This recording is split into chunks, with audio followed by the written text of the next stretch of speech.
நம்மளுக்கு ஏற்படுற எல்லா ப்ராப்ளத்துக்கும் மெயினான ஒரே ஒரு விஷயம் நம்மக்கிட்ட இருக்குது. அது என்ன காரணம்னா அதிகமாக சிந்திச்சுக்கிட்டே இருக்கிறனால நம்மளுக்குள்ள பல ப்ராப்ளங்களும் எதிர்மனை எண்ணங்களும் வரக்கூட காரணமாக அமையுது. அந்த சிந்தனையை எப்படி நிறுத்தலாம், இல்லை அதை எப்படி நம்ம கண்ட்ரோலாக வச்சுக்கலான்ற பற்றி தான் இந்த வீடியோ. நம்மளுக்குள்ள யோசிச்சு பாருங்களேன், சிந்தனை அதிகமாக இருக்கா அப்படின்னு பார்த்தீங்கன்னா, நெரிசலான மனதுக்கு அமைதியான இதயத்துக்கு இடம் இருக்காதுன்னு சொல்லுவாங்க. அதில் நான் படித்த வரி, நீங்கள் ஒரு ரொம்ப குப்பையும் போட்டு சில விஷயங்கள்லாம் நீங்கள் வைக்கும்போது அந்த இடத்துல நீங்கள் நல்ல சிந்தனை உருவாக்குறதுக்கு வழியே இல்லைன்றது பல விஞ்ஞானிகள் சொல்கிற ஒரு விஷயங்கள். ஒரு எக்ஸாம்பிள் நான் சொல்கிறேன். ஒரு கப்பில் ஒரு கண்ணாடி கிளாஸில் உங்களுக்கு ஒரு தண்ணி தரேன். அது கலங்களாகவும் சுத்தமாக இல்லாமல் அழுக்காக ஒரு தண்ணியை நான் தரேன்னு வச்சுக்கோங்களேன். அதை சுத்தப்படுத்துங்க அப்படின்னு நான் சொல்கிறேன்னா நீங்கள் என்ன பண்ணுவீங்க? ஒரு 15 செகண்ட் எடுத்துக்கோங்க.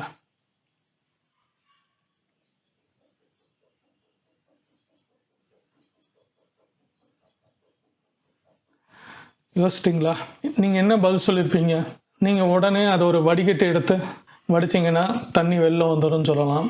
சில பேர் என்ன சொல்லலாம், அதில் இருக்க தூசியை ஏதாவது ஸ்பூனோ ஏதாவது எடுத்து நீங்கள் கொஞ்சம் கொஞ்சமாக தூக்கி போட்டிங்கன்னா அந்த அழுக்கு இதாயிருன்னு சொல்லுவீங்க. ஆனால் அதில் ஒன்று யோசிச்சு பார்த்தீங்கன்னா ஒன்று தெரியும், அந்த தண்ணியை எதுவுமே பண்ணாமல் ஒரு இடத்துல வச்சிங்கன்னா ஆட்டோமேட்டிக்காக அந்த அழுக்கெல்லாம் கீழே போயிடும், நல்ல தண்ணி மேலே வந்துடும், பிளெயினாக இருக்கும். அது கண்ணாடி கிளாஸில் பார்த்தீங்கன்னா உங்களுக்கு தெரியும். அந்த மாதிரி தான் மனசு உங்களுக்கு பெரிய குப்பையாகவும் பல பிரச்சனைகள் இருக்கும்போது, பல சிந்தனைகள் ஓடும் போது எதுவுமே பண்ணாமல் நீங்கள் உட்கார்ந்தாலே போதும். மெடிடேஷன் கூட வேணாம், சும்மா உட்கார்ந்துட்டு ஒரு டம்ளர் தண்ணியை கூட குடிச்சிட்டு நீங்கள் உட்கார்ந்து பாருங்களேன், உங்கள் மனசு அமைதியாகும். சில பேர்லாம் கோவப்படும் போதெல்லாம் சில பேர் சொல்லுவாங்க, உட்காரு இந்த தண்ணியை குடி அப்படின்வாங்க. அது எதுக்குன்னா உங்களை சாந்தம் படுத்தி அமைதியாக ஆக்குறது. அந்த விஷயம்தான் எல்லாரும் பெரியவங்க யோசிச்ச ஒரு விஷயங்கள் செய்யறாங்க.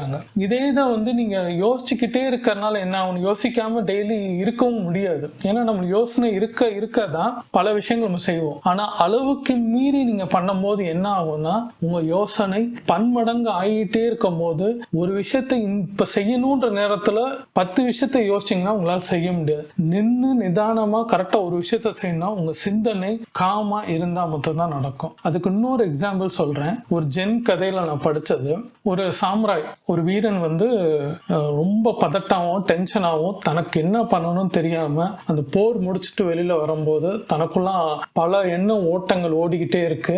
அதுக்கு அவருக்கு ஏதாவது விடை தேவை அப்படின்றதுக்காண்டி யோசிச்சுக்கிட்டே வரும்போது காட்டு வெளியில வரும்போது அங்க ஒரு மடம் தெரியுது. ஒரு துறவி தியானம் பண்ணிட்டு உட்கார்ந்து இருக்கிறாரு. அப்ப என்ன யோசிக்காருன்னா, சரி இவர்கிட்ட போனோம், நம்மளுக்குள்ள ஏற்ற இந்த பதட்டத்துக்கு நம்மளுக்கு சரியான அறிவியல் கொடுக்க அந்த துறவிட்ட கேட்போம்னு சொல்லிட்டு அந்த ஜென் துறவி கிட்ட போறாரு. அது தியானம் பண்ணிட்டு இருக்கிறாரு. ஆனா இவர் வரும்போதே பதட்டமாகவும் அந்த இதுக்கு பதில் கிடைச்சே ஆகணும்ன்றது நிக்கிறாரு. இந்த அவருக்குள்ள தோணுன கேள்விக்கு கூப்பிட்டு பாக்குறாரு. அவரு எந்த பதிலும் சொல்லாதனால அவரு சத்தமா கேட்கிறாரு, நரகத்துக்கும் சொர்க்கத்துக்கும் வித்தியாசம் என்ன சொல்லுங்க, எனக்கு அந்த பதட்டமா இருக்கு, எனக்குள்ள மன ஓட்டம் அதிகமா இருக்குன்றது அவர் சொல்றாரு. அவர் சத்தமா கேட்டோடனே அந்த துறவி கண் முழிச்ச உடனே அவரை பார்க்கிறாரு. பார்த்தோடனே கோவத்தோட சொல்றாரு, உனக்கெல்லாம் நான் பதில் ஏன் சொல்லணும், இப்படி அழுக்க நிறைஞ்ச ஆளா வந்திருக்கிற, பாக்குறதுக்கு எனக்கு பிடிக்கவே இல்லை, இங்கேருந்து நீ போயிரு, நீ உனக்கெல்லாம் நான் பதில் சொல்லிக்கிட்டு இருக்க, உட்காரன்னு இங்க நான் உட்காரல,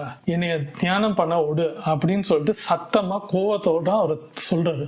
சொன்னோடனே இந்த சாம்ராய் அந்த வீரனுக்கு கோவம் வந்துரு, என்னைய பார்த்து நீ இப்படி சொல்லிட்டன்றது கோவத்துல தன்னை வாழை எடுத்து ஓங்கி கழுத்துக்கிட்ட கொண்டு போறாரு. இது கொண்டு போனோன்னு இதான் சொல்றாரு, இதான் நரகம் அப்படின்னு. அந்த சாம்ராய்க்கு டக்குன்னு தோணுது, ஆஹா நம்ம கோவத்தினால என்ன தப்பு பண்ண வந்துட்டோம், துறவியை நம்ம கொல்ல நினைச்சிருக்கோமே, செஞ்சு பெரிய பாவம் ஆயிருக்குமே சொல்லிட்டு அந்த வாழை கீழே போட்டுட்டு என்னை மன்னிச்சிருங்க அப்படின்னு சொல்லிட்டு குருவிட்ட அவர் மன்னிப்பு கேட்கிறாரு. இது நான் இனிமேல் செய்ய மாட்டேன், எனக்கு வந்தது நான் வேற, ஆனா உங்களை நான் இப்படி கோவப்பட்டு கொல்ல நினைஞ்சிட்டேன், மன்னிச்சிருங்க அப்படின்னு கேட்கிறாரு. அப்ப அந்த சுரவி சிரிச்சுக்கிட்டே சொல்றாரு, இதுதான் சொர்க்கம் அப்படின்றாரு. அப்போ மனசு அமைதியாச்சுன்னா சொர்க்கமான நிலைக்கு போவோம். கோபமா இருந்தா, சிந்தனைகள் ஜாஸ்தியா இருந்தா நம்ம கொல்ற லெவலுக்கு போவோன்றது அந்த சாம்ராய் சொல்ற அந்த கதை. சொர்க்கமும் நரகம் சொல்லி அந்த கதைக்கு அந்த ஜென் கதையில படிச்சது ஒரு விஷயத்த நான் சொல்றேன். அப்போ உங்களுக்குள்ள இருக்கிற எல்லா மாற்றத்துக்கும் எல்லா விஷயத்துக்கும் காரணம் அதிகமா நிக்கிற சிந்தனை. பல பேர் பல விஷயங்கள் சொன்னதை நம்ம எடுத்துக்கிட்டு அதை யோசனை இல்லாம பண்ணும்போது அந்த சாமுராய் வீரம் மாதிரி எங்கேயாவது போய் ஏதாவது பிரச்சனைனோ மாட்டிக்கிறது காரணம் நம்ம சிந்தனை ஓட்டத்துல இருக்கனால. அதுக்கு பெட்டர் அமைதியா இருந்திருந்தோம்னா, காமா உட்காந்து யோசிச்சிருந்தோம்னா, அந்த எப்படி அந்த அழுக்கு தண்ணியை நம்ம வச்சிருந்தா அது பாட்டுக்கு அந்த அழுக்கெல்லாம் கீழே போயிடும், மேல நல்ல கிளீனான வாட்டர் வர மாதிரி நம்ம ஒரு இடத்துல காமா உட்கார்ந்தாலே போதும், எல்லா பிரச்சனைக்கும் வழிவகுக்கும். இது வந்து நான் என் வாழ்க்கையில நான் அனுபவப்பட்டிருக்கேன். பல நேரத்துல எனக்கு கோபங்கள் ரொம்ப ஜாஸ்தியா வரும். அந்த டைம்ல வந்து ஃபர்ஸ்ட் பல கோவத்துல நான் ஏதாவது டிசிஷன் எடுத்து மாட்டிக்கிட்டு இல்ல அதுல ஏதாவது இதுல எனக்கு எதிர்மறையாக சில விஷயங்கள் நடந்திருந்தப்ப லாஸ்டா கடைசி நான் கோவப்பட்டது அப்ப டைம்ல ரொம்ப ரிலாக்ஸா ரொம்ப நிதானமா பல ஓட்டங்கள் என்ன ஓடினாலும் உட்கார்ந்து நைட்டு ஃபுல்லா உட்கார்ந்து யோசிச்சுட்டு நான் அது எதுவுமே பண்ணாம அதை ரியாக்ட் பண்ணாம அதை பத்தி பேசாம அதை கால் பண்ணி யார்கிட்டையும் கேட்காம என் வைஃப்ட கூட டிஸ்கஸ் பண்ணாம மௌனமா 12 hours மேல நான் இருந்தேன். அது இருக்கும் போது அது தியானம் மாதிரியே மெடிடேஷன் மாதிரியே இருக்கிறனால கொஞ்ச நேரம் கழிச்சு அந்த 12 மணி நேரம் கழிச்சு நான் நல்லா தூங்கி எந்திரிச்சதுக்கு அப்புறம் நான் பார்க்கும் போது பாத்தீங்கன்னா எனக்கு மனசுல ஒரு தெளிவும் நான் செஞ்சது தப்பு இந்த கோவத்துல காமிக்கிறதோட சைலண்ட் இஸ் பவர்னு சொல்லி நான் இருந்தனால அதுக்கப்புறம் எனக்கு ஏற்பட்ட நிறைய விஷயங்கள் எனக்கு லைஃப்ல ஒரு மிராக்கிளான சில விஷயங்கள் எனக்கு ஏற்பட்டது.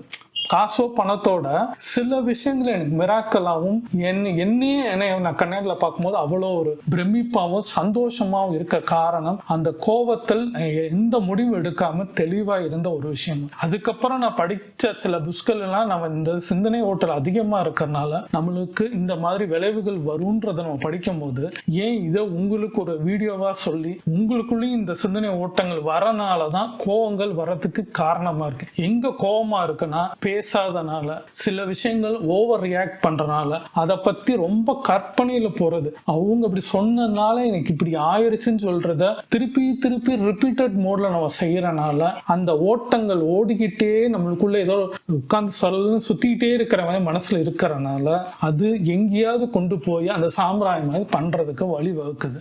அப்ப பெட்டர் அந்த நம்ம தெளிவாக இருக்கிறதுக்கு சிந்தனை ஓட்டத்தை நிறுத்துறதுக்கு பெட்டர் சைலண்டா இருக்கிறதும் அதுக்கு எந்த ரியாக்ஷன் பண்ண வேணான்றாங்க. நீங்க உங்க சிந்தனை ஓட்டங்கள் அதிகமாச்சு ரொம்ப ஏதாவது உங்களுக்கு டென்ஷன் ஆக்கி விடுதுன்னா உட்கார்ந்துருங்கன்றாங்க. ஒண்ணு பிரீத் உட்கார்ந்து யோசிங்கன்றாங்க, ஒரு மெடிடேஷன் மாதிரி மூச்சை இதை கவனிங்கன்றாங்க, இந்த ஓட்டத்தை கவனிக்கிறது போல இதை கவனிங்கன்றாங்க, இல்ல டம்ளர்ல ஒரு தண்ணியை குடிங்கன்றாங்க, ஒரு கிளாஸ் தண்ணியை குடிங்கன்றாங்க. குடிச்சிட்டு சும்மா உட்கார்ந்துட்டு அந்த ஓட்டம் எவ்வளவு வந்தாலும் இந்த காதுல வாங்கி இந்த காதுல விடுற மாதிரி அதை யோசனைய நீங்க டபுளா உட்கார்ந்து யோசிக்காதீங்கன்றாங்க. ரொம்ப கஷ்டம். ஆனா இது கோவப்படும் போது வலி இருக்கிறவங்களுக்கு தான் அவங்களுக்கு தெரியும், நீங்க பாட்டு சொல்லிட்டு போயிடலாம்னு சொல்லலாம். ஆனா ஒரே ஒரு தடவை உங்க கோவம் ரொம்ப நிதானமா இருந்து பாருங்க, உங்களை எதிரில் இருக்கிற பர்சன் கூட உங்களை பாராட்டுறவளுக்கு வரத்துக்கு வாய்ப்புகள் அதிகம் இருக்கு. அப்போ ஏன்னா உங்களை பார்த்துருப்பாங்க கோவப்பட்டு ஆனா நீங்க நிதானமாகவும் எதுவுமே ரியாக்ட் பண்ணாம காமா போகும்போது உங்க சிந்தனை ஓட்டம் அந்த கிளாஸ் தண்ணி இருக்கிற மாதிரி அந்த அழுக்கு அந்த கோவம் வந்து கீழே இறங்கிடும், தெளிவு மேல வரும்போது உங்க பார்வை அதிகமா இருக்கும். அந்த ஹை டு ஹைன்னு சொல்லுவாங்க, தெளிவான பார்வை வரும். கோவம் வரும்போது பார்த்தா கண் இப்படி போறது அப்படி போறது கீழே போறதுன்னு இருக்கும், ஒரு தெளிவே இருக்காது, ஒரு படபடத்து இருக்கும். ஆனா தெளிவா இருக்கும்போது ஸ்ட்ரைட் டு ஸ்ட்ரைட் பேசுறதுக்கு அந்த நம்பிக்கை வரும், தன்னம்பிக்கை தனக்குள்ள இருக்கும். அதனால உங்க சிந்தனை ஓட்டத்தை நிறுத்துறதுக்கு காம இருக்க பழகுங்க. வாழ்க்கையில எல்லாருக்குமே தேவை. இது வந்து எந்த வயசும் கிடையாது, A to Z இருக்கிற 0 to அந்த ஏஜ் அன்லிமிட்டட் அந்த ஏஜ் வரைக்கும் இருக்கிற அத்தனை பெரியவங்களுக்கும் செய்ய வேண்டியது காமறங்க. பெரியவங்க நிறைய பேர் இதை பண்றாங்க, ஆனா சின்ன பசங்க இருக்கிறவங்க யாரும் பண்றது இல்லைன்றதுக்காக இந்த வீடியோ மேக் பண்ணி போட்டிருக்கேன். உங்களுக்கு நிச்சயமா இந்த செகண்ட் ஏதாவது ஒரு மாற்றம் ஏற்படுத்தும் தான் எனக்கு ஒரு நம்பிக்கை. உங்களுக்கு இந்த வீடியோ உங்களுக்கு பிடிச்சிருந்தா என்னை லைக் பண்ணுங்க, ஷேர் பண்ணுங்க, கமெண்ட் பண்ணுங்க. லைக் பண்ணீங்கன்னா என் வீடியோ ரெக்கமெண்டேஷன்ல போகும், எனக்கு ரொம்ப சப்போர்ட்டா இருக்கும். எனக்கு சப்போர்ட் பண்ணுங்க ஃப்ரெண்ட்ஸ்.